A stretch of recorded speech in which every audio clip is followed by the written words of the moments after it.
We went through this last week, verse by verse. And then I stopped at the notion that I wanted to go back and reread the verse explaining how, although this is going to happen in Damascus, and let's see, I've got, you can pass these around and kind of take a look at the outline. If you just Google, this is all I typed into Google, ancient biblical map of Israel. That's all I Googled. And then modern day map of Israel. So, and that's where these are the first two things that pop up. And then I'll tell you how I cut and copy these. You know, like when you're on your phone and you try to hit on and then it shows all this stuff, it messes, it's all in there and you can't get a full picture without all that stuff. So what you do is, as soon as it pops up on Google, you just make the picture big and then take a screenshot of it. That's how I get it without all of that stuff where those sites are embedded in on it. Yeah. So then I turn around, I send it to my email and sit on the computer and I pull it out and print it. Now, if my printer was hooked up to my phone, which it's not, then I can just do that. But that's how I got these. But pass these around because I wanted you to kind of look at them. Where these places are, where we're actually looking at. Like in the ancient map, you've got Damascus right up here. Then you've got Israel right at the tip of Israel is right up in here. Now, if you look down here where it tells how many, I'll try to find the regular ones. I don't do kilometers or kilomiles, whatever they are. 40 miles is 60 kilometers. Okay, so 60 kilometers and 40 miles. Well, I'm going to tell you what, this Damascus is only about 50, 60 miles from the onset of the Golan Heights. No, not even that. Only about 40 to 50 miles from Golan Heights. You hear a lot of that on the news too, in the Golan Heights area. How do you find the Golan Heights? Well, right here's Golan Heights, right here. Oh. It's up in that little corner part, and then Damascus is just 40. Yeah. I think that's probably the sound effect. But anyway, you can. You might pass them. Yeah, you do. If you don't have them, you can pass these around. Just look at them. The ancient compared to the modern day, because the ancient ones tell us the kingdoms of which they were, who they were, and all of those will be on these. Who are they list. But anyway, last week we went through the prophecy of Damascus and how Damascus will be what? Demolished. A ruinous heap. And as we talked about before, a heap means something piled up. And if it's a ruinous heap, then that means it's got a big hole in the middle of it. It's piled up around it. So we went through each one of these, but then right at the last, I had talked about, I'll go back and show you how, because some had said, well, when you've got that much fallout from a nuclear blast, it's going to totally just, the whole portal of Israel will be covered in it. And, it is devastating. But we also know that it's not destroyed and that most of the people will get to come down to the southern part of Israel. But what keeps that from totally devastating Israel? The wind. Thank you. The wind will blow what direction? East. And how we know that is because, well, if I can get there before the end of class in Jeremiah 49, it talks about the destruction of the pitiful sight of what Jordanian area on the east of it will come from that. So we know that wind, there's going to be a wind like, okay, you know what? What dried up the Red Sea? Of the Hinnom, how they say it, what's that word in the Bible? A what? A vehement? Yes, wind, where it was just It's the wind. whoosh. I mean, it was like a tornado wind type, and that's what dried up the Red Sea when they crossed it. He walked up on what? Dry land. Okay, so we know how strong that wind was all night. Now, if God did it then, how much more will He provide a way to make sure Israel is not affected completely by the fallout? He will cause a what?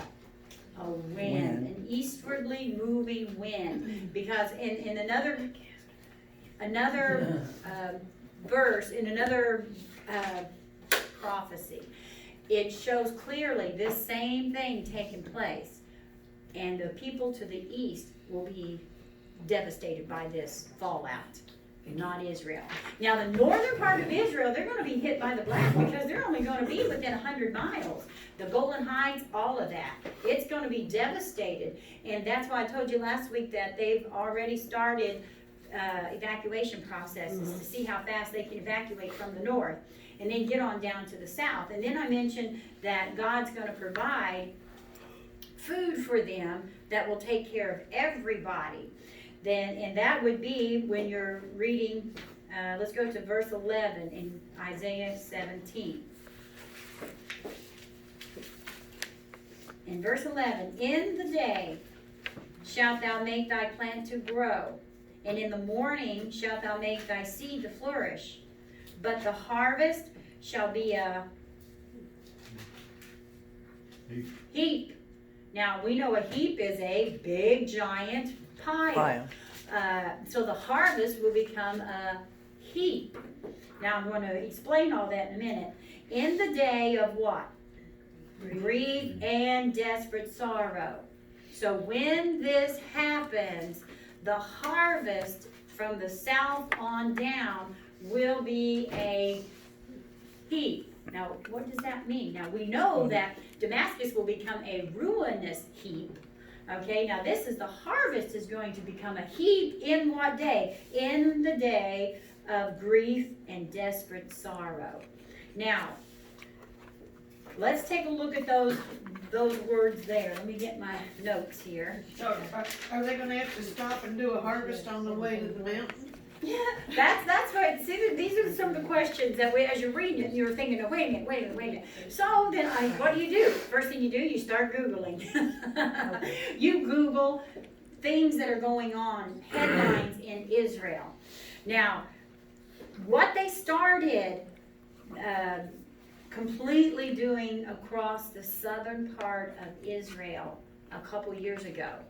In the summer of 17, they were allotted the ability, they have to do everything just like we do. You have to put it before this council and this person, they have to make laws. Because what they wanted to do was take the wastelands of the dunes. How many of you know what dunes are? What are dunes? Sand. Just a big pile of sand, and outside of getting your four-wheelers out there and dune buggies, as they're called, dune buggies, Drifting. to have fun and play around. You know, that's where they also, in the United States, in the dunes here in the United States, you know, that's where they do all those rocket cars at. Have you ever watched that? You can Google that too. Google those rocket cars. They literally are rockets going across the desert. And wind sailing. Wind sailing. You see what I'm saying? So right now, all Israel uses that for is they've got it conserved as a nature thing.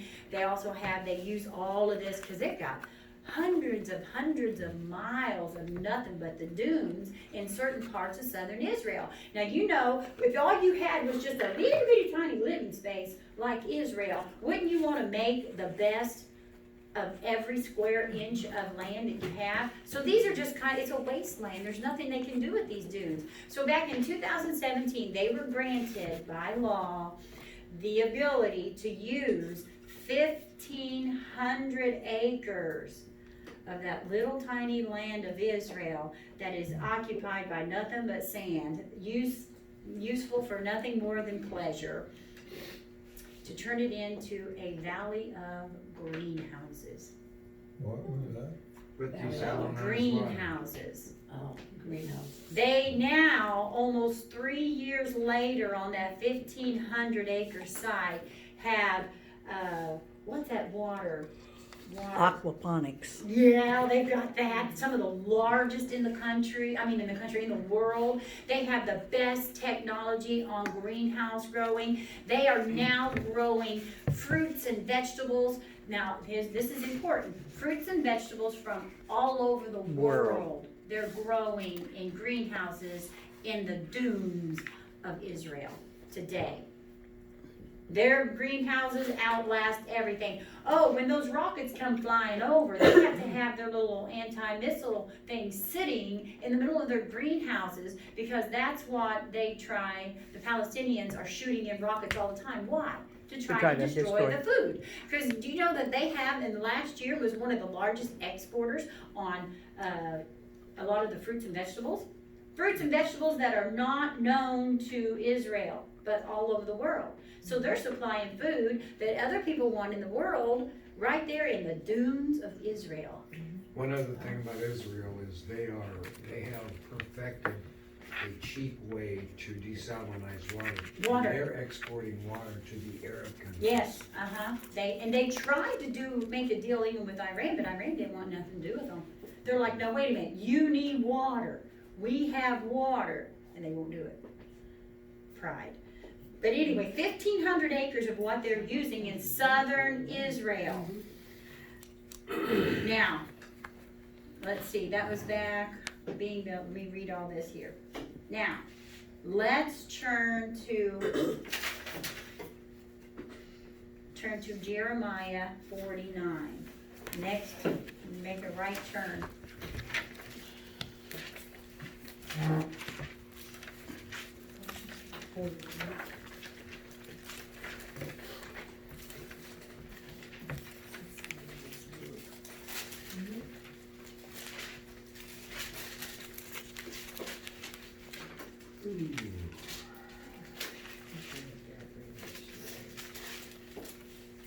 Uh-oh. Well, I didn't write down the exact verse because I was using another Bible this morning when I was writing those verses down. Is it Generally, we're gonna read about what? Well, see the Kedar and Hazel, Jeremiah, Elam, let's see, the prophecies Emites, against, Ammonites, okay, wait, the prophecy of Elam.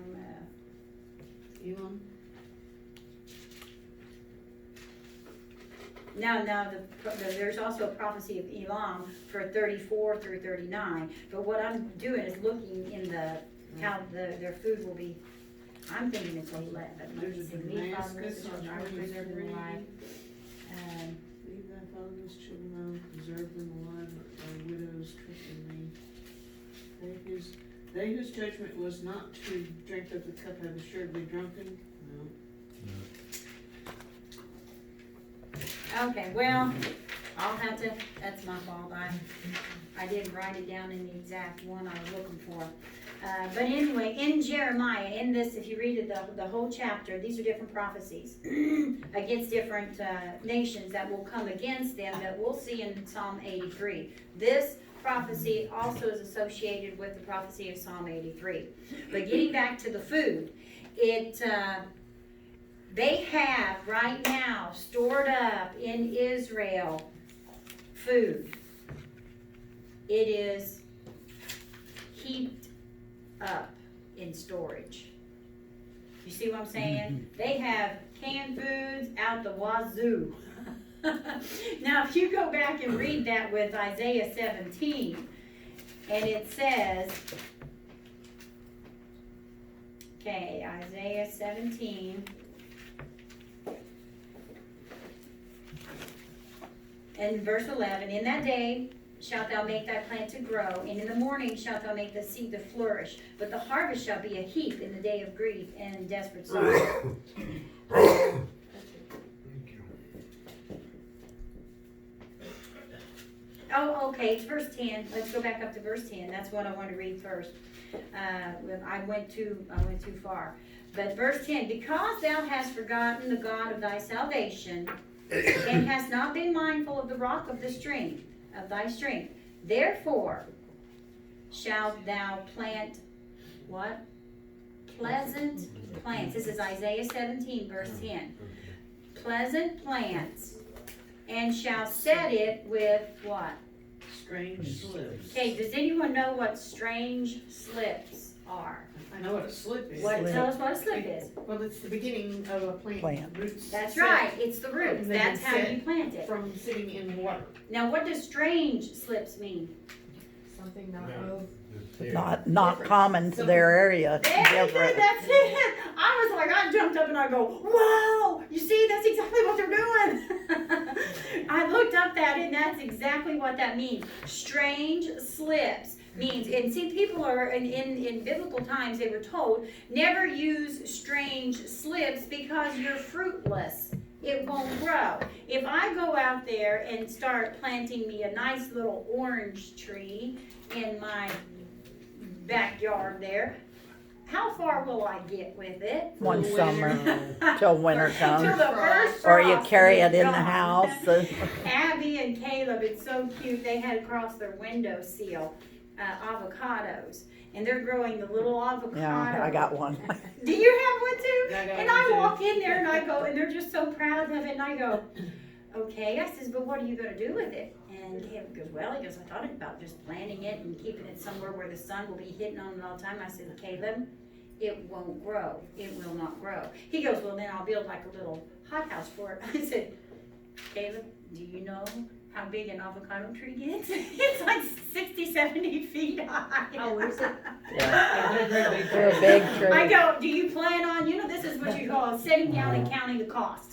Now, if you want to count the cost and build a greenhouse that will cover a 70-foot tree, then go for it. I'm all for it. But will the Around cost here, they're outrageous? just pretty little house plants and that's it. Yes. So that's what I told her. I said, no. I go, but if you do what you want to do, but I said, it's not known. So what do you call that? They did a slip. They put it, the toothpaste through the avocado seed and set it in a cup and made the slips. Then they turned around and transplanted it into the dirt. Now, if they took that and that slip and put it into the ground, Tennessee dirt, that's called a what? A strange slip. And when I found out what that terminology meant, I was like, whoa, that's exactly what Israel is doing what? Right now. You can look on their websites and see that in their greenhouses they are growing fruits and vegetables and trees and everything from all over the world. They're having the dainties of every food available in their greenhouses and they don't have to go anywhere. Do you see what they're doing? They're being self-sufficient, self-sustaining. Do you see what they're doing? And now let them cut the waters off from the north, because you do know their water supply comes from, now you know this is exciting to me, that's when I'm getting louder, because it just makes you angry, and the Bible talks about that their water comes from the north. Well, all it's going to take to put a hurt on Israel is to do what? Cut off the water supply, dam it up. Or poison it. Or poison it, exactly. And they have that tested so much. They have stop points, because they're surrounded by who? Enemies. But anyway, they now make water out of air. What? It is, it's true. Yeah, you It's could water let out of the- air. Like the humidity out of the air and I just watched a thing on Facebook, if you go through, because I have all those people on Facebook, the Times of Israel and all that stuff, but it's kind of like what you use when you do a humidifier. yeah. Yeah, Well, it's condensation, distilled water, but they have big machines that does it by hundreds of gallons per hour or whatever. You see what I'm saying? This thing is pumping out hundreds of gallons out of what? Thin air. Hydrogen and Was- oxygen. That's Our just air something- conditioning units. Yeah. Well, they've got it developed now that this machine that they have lots of machines like that now, and they're pumping out hundreds of gallons of water an hour just out of air. But anyway, now that's Israel. They are totally self-sustaining themselves. Why? Because the whole world is turned against them. So why not? If you felt as though you had an enemy all the way around you, which we do now, you want to do what? Be prepared and be self-sufficient. So that's what they are. But anyway, when you're reading that, now look, in that day, 10, it's on verse 10 on Isaiah 17. Because thou hast forgotten the God of thy son. Now that's all part of the verse in front of it. You see what I'm saying? That they just didn't cut that verse off in that. Then it has, therefore shalt thou plant what? Pleasant plants. That means some of the best fruits and vegetables all over the world. And shall what? Set those pleasant plants with what? strange Strange lips. And that's what Israel has been doing today. They've been doing it for a long time, but now they got the okay almost 3 years ago to make massive ones on dead space that they don't have no use for. Now tell me that's not God. You see what I'm saying? God is allowing them the ability and the intelligence and all of that to what? Fulfill His word. He's already said it and nobody can change it. Nobody can change it. Forethought to create that land that would be desolate to the rest of the world. Nobody wanted it. Nobody wanted it. He said, "Hey, just wait." And when they When flee, I put my army on there, and when they flee, where will they go? They will go they have to through go south. where the greenhouses and everything are, so they have bounty. They can gather their food as they go. And all the way down south at the tip of Israel, you have warehouses that are full of food. They are always planning on, hey, look what happened to them in 70 AD. What people don't realize, if you go back and read this, the historians and Josephus and many others, in 70 AD when they surrounded the city, and they took over that city, they blocked themselves in on the Temple Mount and blocked them, not the Temple Mount, but in that whole area in the city, locked themselves up. And it's recorded that they held themselves up, but they were not prepared to stand against the enemy. That after 3 months, women were giving birth to babies, and they were eating their babies. Yes. They had, that's how I know, you don't want to think about it because number one, they knew there was no way of getting out of this alive. Now these were the Jews in Jerusalem. And if don't ever think in your heart, how could people do that? Survival. Then you have never been in a situation where, that happens. And you know what, sometimes it wasn't the women who gave up the little babies. It was people coming in and taking them to eat them. Where It's exactly breedable. is Petra? Where is Petra? Petra is Jordan. It's right on the outside right here. Now, after this Psalm 83 war, guess what area Israel controls? Jordan. After the Psalm 83 war, which is, in my opinion, will happen sometime in the near future. Isaiah 17 will happen, and then Psalm 83, then Daniel chapter 8, and then much later Ezekiel 38. Okay, but Jordan is, right here is Jordan. Now, where you're on is, what they call the West Bank. All right, is that what it is? Let's see, where's it at? No, it's got to be on this side. I'm looking for the Dead Sea. So it's all along this area over here is where the Petra is? Petra is. It's in the Jordanian area. It's run by Jordan, and Jordan are the Arabs. Now, after Psalm 83, Israel's borders will be increased. We'll get into Psalm 83 later. What time is it now? But now with Isaiah 17, that's where we had started, was finishing up. And then I told you, then it says all of this, and then it tells you exactly what? The time of day that this war will happen. Number one, we have the time of day in this prophecy that this war will take place. We have the place it will take place. We have the season it will take place.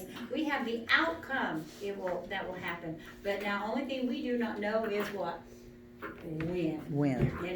Now like I said, I can speculate, do all kinds of crazy things about the year, but if you stop and think about how all of these are taking place now, we're not far now, and you don't know what season. And now I've been expecting for the last few seasons. You see what I'm saying? And seasons come and seasons go, but it hasn't happened yet. We don't know what year. For those of you who were not in here last week, if you read the verse number 1 of Isaiah 17, it tells you what this prophecy is against. It is against Damascus. And then number 2, it tells you the exact area and outcome. Verse number 3, the enemies are devastated in Syria. All the Syrians have already gone, scattered. The land is desolate. Nothing, no humans can live there, but it tells about the what? The animals will thrive. That is a nuclear disaster. It's just like 3 Mile Island, Uh-huh. Chernobyl. And then in verse number 4, many of Israel will grow lean, the flesh of Jacob will grow lean, which means many people will die. As a result, it doesn't have to happen right then and there, but as a result, many Israelis will die. Now 5 and 6 tells you the season. Let's read back over 5 and 6. And it shall be as when the harvestman gathereth the corn, and reapeth the ears with his arm, and it shall be as he that gathereth the ears in the valley of Rephaim. Yet the gleaning grapes shall be left in it, as the shaking of the olive tree, where 2 or 3 berries on the top of the uttermost bough, 4 or 5 in the outermost fruitful branches. Therefore saith the Lord God of Israel. Now, but if you go back, this tells you exactly the season. The season, it will be during the gleaning of the grapes. The gleaning of the grapes in Israel is a 2-week period lasting, for 2 weeks, and it's usually towards the end of October through the first week of November. That's the set time. So we know that when this takes place, it's going to be during that 2-week period of gleaning of grapes. But he even gives even more specific details that it's going to be like in the gleaning of the grapes when there's only a few berries left on top, which means it's going to be what? Towards the end middle of. to the end of that 2-week period. Now, then we go on to that was the time, that was the season. Then the time of day is right here at verse 14. Do what? Oh, I thought maybe you had a question. Now, Isaiah 17 verse 14. Now here's the time. We know the season. We know the place. We know the outcome. Now here is the time. Behold, at what? Evening tide trouble. And what? Before the morning. He, meaning Damascus, because that's what the whole thing started on, was Damascus. This is the close of verse 1. He, Damascus, is not. So during the gleaning of the grapes, overnight, Damascus will be destroyed. Yes. This is the portion of them that spoil us. Now notice it says just a portion of them, because I told you in verse 13 is where Psalm 83 comes in at.